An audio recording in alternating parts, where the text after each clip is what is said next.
أعطيني ردك كمواطن مغربي على تصريحات وزيرة الدفاع الإسبانية. وزيرة الدفاع الإسبانية ستقول ما تقول، دعوها تقول، ولكن هذه الأرض مغربية. يا رجل، واحد يجيك يقول لك البيت اللي أنت تملكه هذا بيتي، وتقول لي خليه يقول ما يقول. يا رجل يعني أنتم يعني لا تستفزون في المغرب أم ماذا؟ يعني ألا يتوجب هذا وجود تصريح من وزارة الخارجية أو من الملك أو من رئيس الحكومة أو من رئيس البرلمان أو يا رجل حتى من رئيس حزب، لا أدري أنا.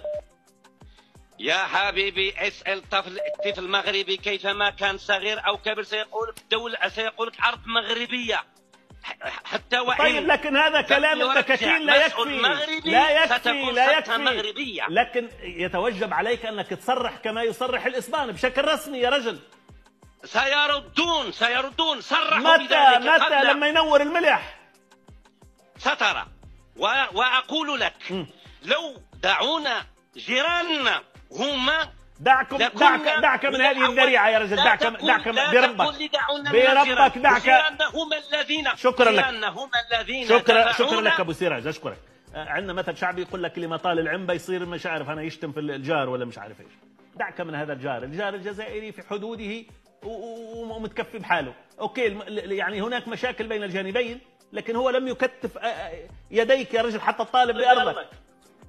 يعني أنت تريد أن تطالب باسم 800، تفضل. يعني الجزائر قالت لك لا ما طالب. يعني شو الكلام هذا؟ هذا هروب من الخصم. ضروري يدوز الحمار. لو يدعونا الجزائر هم السبب.